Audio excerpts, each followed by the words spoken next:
शुरू होती है और हमें एक प्रेग्नेंट लेडी दिखाई जाती है जिसका नाम नतालिया होता है और तब ही उसकी डिलीवरी का टाइम भी आ चुका होता है और उस वक्त नतालिया की मदर अलीना भी उसके साथ होती है। नतालिया की तबीयत खराब होना शुरू हो जाती है और उसकी माँ फौरन उसे हॉस्पिटल ले जाती है, लेकिन रात काफी हो चुकी होती है इसलिए हॉस्पिटल में ज्यादा डॉक्टर अवेलेबल नहीं होते। लेकिन वहाँ पर एक नर्स होती है जो उसकी डिलीवरी कर देती है और नतालिया का बच्चा पैदा हो जाता है। लेकिन सब उस बच्चे को देखकर काफी हैरान परेशान हो जाते हैं क्योंकि उन लोगों को उस चीज पर यकीन नहीं आ रहा था जो वो देख रहे थे, क्योंकि बच्चा पैदा होते ही हवा में फ्लाई करना शुरू हो जाता है। नतालिया भी ये देखकर काफी हैरान हो जाती है और वो अपनी मदर को कहती है कि हमारे यहाँ एक एंजल बच्चे की पैदाइश हुई है। लेकिन नतालिया की मदर एक समझदार और एक्सपीरियंस लेडी होती है और वो फौरन समझ जाती है कि बच्चा अब नॉर्मल है और ऐसा ही होता है क्योंकि वो बच्चा विदाउट ग्रेविटी पैदा होता है। वो लोग काफी पुअर प्रोटेक्टेड लोग होते हैं और फौरन हॉस्पिटल को छोड़कर चले जाते हैं, जबकि नर्स उन्हें काफी समझा रही होती है कि अभी उनके जाने का टाइम नहीं हुआ, लेकिन वो उसकी नहीं मानते और अपने घर आ जाते हैं। जब वो लोग घर आ जाते हैं तब नतालिया की मदर उसे एक अजीब सा क्वेश्चन पूछती है। वो पूछती है कि तुम याद करो कि इस बच्चे का बाप कौन है, लेकिन नतालिया को याद नहीं आ रहा होता कि उस बच्चे का बाप कौन है। फिर उसकी मदर उसे बताती है कि ये कोई नॉर्मल बच्चा नहीं है और इस बात को हमें राज रखना, और अगर इस बात का किसी को पता चल गया तो हमें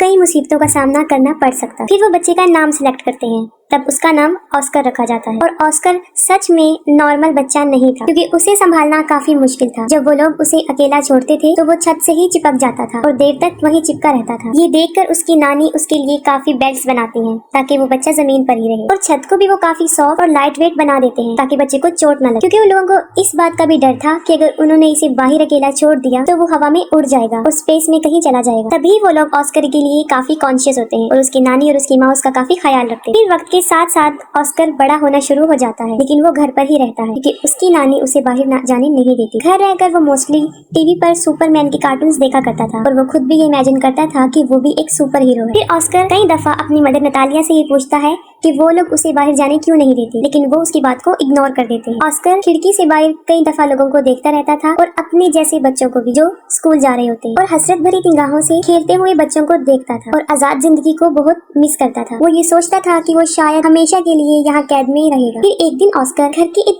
कैद से तंग आकर खिड़की से बाहर जाने की कोशिश करता है, लेकिन उसकी नानी उसको देख लेती है और वो काफी गुस्से में आ जाती है। ये इंसिडेंट देखने के बाद उसकी नानी सारी विंडोज को सील कर देती है और ऑस्कर को समझाती है कि वो कभी भी इस घर से बाहर नहीं जाएगा, ना उन बच्चों की तरह जो स्कूल जाते हैं, और वो घर पर ही रहकर पढ़े। ये सुनकर ऑस्कर की मदर काफी गुस्से में आ जाती है और कहती है कि कब तक हम इसको इस कैद खाने में रखेंगे, एक ना एक दिन इसने बाहर जाना है। फिर ऑस्कर की मदर उसके लिए एक जैकेट लेकर आती है जिसकी पॉकेट्स में वो 2 पत्थर रखती है ताकि वो उड़ ना सके। वो अपनी मदर की बात नहीं सुनती और ऑस्कर को बाहर ले जाती है और साथ में वो ऑस्कर को ये भी बताती है कि वो सुपरमैन की तरह अपना राज किसी को नहीं बताएगा, वरना वो भी कभी सुपरमैन नहीं बन सके। फिर एक दिन ऑस्कर अपनी मदर के साथ कुछ सामान परचेज करने चला जाता है और वहाँ पर एक बच्ची से टकरा जाता है। उस बच्ची का नाम अगाथा होता है। अगाथा का सारा सामान उसके हाथ से नीचे गिर जाता है और वो ऑस्कर पर काफी चिल्लाती है और ऑस्कर को 2 पानी की बोतल्स दे देती है कि अब तुम्हारी पनिशमेंट ये है कि तुम इसे मेरे साथ मेरे घर लेकर जाओगे, लेकिन ऑस्कर इसके लिए इनकार कर देता है। लेकिन अगाथा उसे बहुत इंसिस्ट करती है, तब ऑस्कर इसके लिए राजी हो जाता है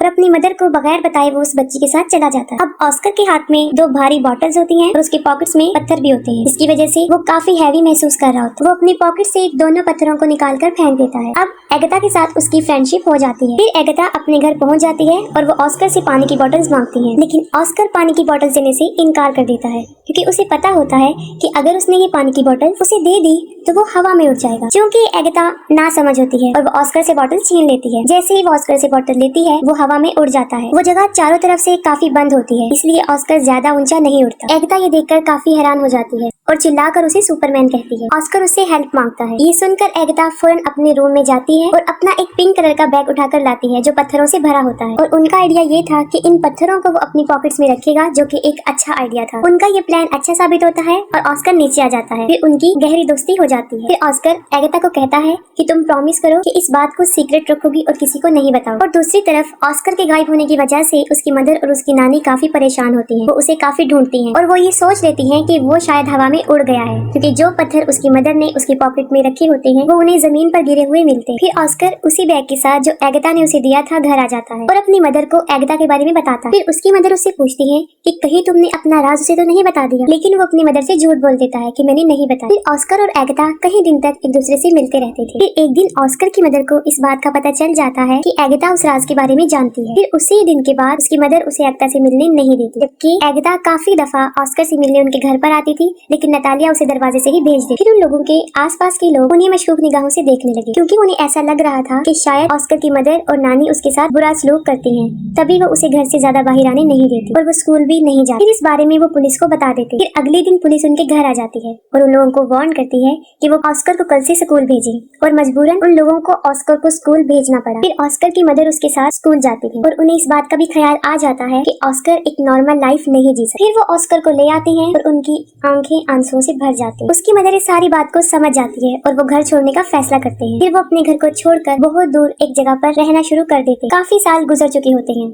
अब ऑस्कर भी जवान हो जाता है। उसकी मदर काफी ओल्ड हो जाती है और उसकी नानी की डेथ हो जाती है। और ऑस्कर के पास अब तक वो बैग होता है जो एगाथा ने उसे दिया होता है। वो उस बैग को कभी भी अपने से दूर नहीं करता था। इवन कि सोते वक्त भी वो उसे अपने साथ लेकर सोता था। लेकिन आज भी उसका लाइफस्टाइल जीने का वही तरीका, घर में रहकर ही वो जिंदगी गुजारता और उसकी जिंदगी सीक्रेट पर ही चल रही होती है। ऑस्कर की मदर और वो एक दूसरे का बहुत ख्याल रखते थे। ऑस्कर अब अपनी जिंदगी से फेड अप हो गया था। इस राज को छुपाते हुए वो काफी तंग आ चुका। फिर वो सोचता है कि अगर दुनिया को उसके बारे में पता चल जाएगा तो वो थोड़े ही वक्त में पूरी दुनिया में मशहूर हो जाएगा, जैसे उसका आइडियल मैन सुपरमैन, और उसके ऊपर बहुत से लोग किताबें भी लिखेंगे। लेकिन उसकी मदर ऐसा कुछ नहीं चाहती। लेकिन उसकी मदर उसे समझाती है कि ऐसा कुछ नहीं हो, क्योंकि उसकी मदर को ऐसा लगता था कि अगर दुनिया को इस राज का पता चल गया तो वो उसे खो देगी। फिर वो अपनी माँ की खातिर सब्र कर लेता है, लेकिन फिर उसका सब्र खत्म होना शुरू हो जाता है और एक दिन वो अपनी मदर को बगैर बताए घर से बाहर चला जाता है। फिर वो एक मैजिक शो में चला जाता है जहाँ लोगों के टैलेंट को दिखाया जाता है और वो पहली मर्तबा अपने टैलेंट को दिखाने वहाँ चला जाता है। फिर उसी रात वो शो हिट हो जाता है और उसकी माँ भी ये वो शो देख लेती है। इस मामले में ऑस्कर की मदर बेबस थी।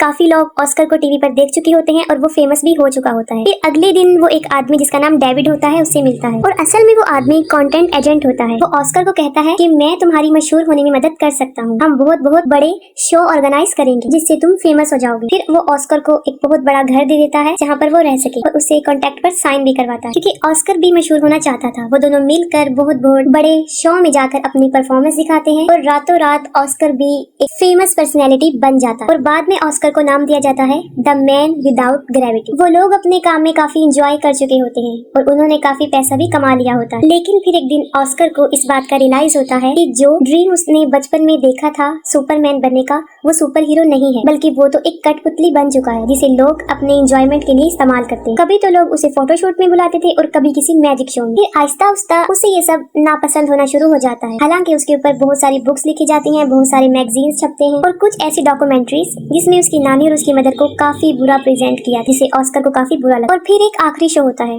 जिसमें उसे एंजल का कॉस्ट्यूम पहनाया जाता है जो उसे बहुत बुरा लगता है। वो कहता है कि मैं कोई एंजल नहीं हूँ। उसे काफी गुस्सा आता है और वो शो में ही लोगों को बुरा भला कहना शुरू कर देता है। फिर वो अपनी मदर को कहता है कि वो ये सब कुछ छोड़ने का फैसला कर चुका है। फिर वो अपने एजेंट को कहता है कि बस मेरा काम यहीं तक था, मुझे अब मशहूर नहीं हूँ और मजीद वो ये काम नहीं करेगा। उसका एजेंट उसे समझाता है कि तुम इसे ऐसे नहीं छोड़ सकते, लेकिन ऑस्कर इन सब से तंग आ चुका होता है। वो कहता है कि तुम लोगों को जाकर ये कह दो कि द मैन विदाउट ग्रेविटी मर चुका है या हवा में कहीं पर उड़ गया। फिर वो अपनी माँ को भी गुड बाय कह देता है क्योंकि वो एक अलग जिंदगी जीना चाहता है। और अगले दिन न्यूज पर ये खबर आ जाती है कि द मैन विदाउट ग्रेविटी मर चुका है और बहुत से लोग उस पर तरह तरह के क्लेम करते हैं। ऑस्कर की माँ अब अकेली रहना शुरू हो जाती है और कई विजिटर्स ऑस्कर के बारे में पूछने उनके घर आते जाते थे, लेकिन वो कुछ भी उन लोगों को नहीं बता। और फिर काफी साल गुजर जाते हैं। फिर ऑस्कर की मदर की भी डेथ हो जाती है, लेकिन ऑस्कर अभी तक जिंदा था। वो एक अलग लाइफस्टाइल से अपनी जिंदगी गुजार रहा था। उसने काफी बड़ी दाढ़ी रख ली थी और व्हील चेयर पर रहता था ताकि दुनिया को कभी भी उसके सीक्रेट का पता ना चले। वो अपना नाम भी चेंज कर चुका था और एक होटल में रिसेप्शनिस्ट की जॉब करने लगा। सब लोग उसके साथ काफी अच्छा ट्रीट करते थे और एक दिन उसकी बचपन की फ्रेंड एगिता उससे मिलती। वो ऑस्कर को उस पिंक बैग की वजह से पहचानती है जो आज भी ऑस्कर के साथ था, जो उसे बचपन में उसने दिया था, और उस बैग की वजह से ही वो जमीन पर रहा और उसकी शादी भी नहीं हुई। वो दोनों एक दूसरे से मिलकर काफी खुश हो जाते हैं, लेकिन एगिता अपनी जिंदगी से सेटिस्फाई नहीं थी क्योंकि अब एगिता का कैरेक्टर अच्छा नहीं रहा। उसका मकसद सिर्फ पैसे कमाना बन गया। वो काफी मरतबा कई मेल्स के साथ उसी होटल में आया करती थी जहाँ पे ऑस्कर था, जिसे देखकर ऑस्कर को बहुत बुरा लगता था। ऑस्कर कई दफा अपने दिल की बात एगिता के सामने एक्सपोज करता है, लेकिन वो काफी बदल चुकी होती है और उसकी बातों को इग्नोर कर देती है। इस बात से साफ जाहिर हो जाता है कि ऑस्कर ने अभी तक उसे अपने दिल से नहीं निकाला। एगिता के बदलने की वजह ये थी क्योंकि उसने काफी दुखों में जिंदगी गुजारी थी और ऑस्कर भी उसे छोड़कर चला गया था। फिर वक्त के साथ साथ वो एक दूसरे को अंडरस्टैंड कर लेते हैं और दोनों शादी कर लेते हैं और फिर उसी घर में रहना शुरू कर देते हैं जहाँ वो बचपन में रहा करते थे। और यहाँ पर मूवी एंड हो जाती है।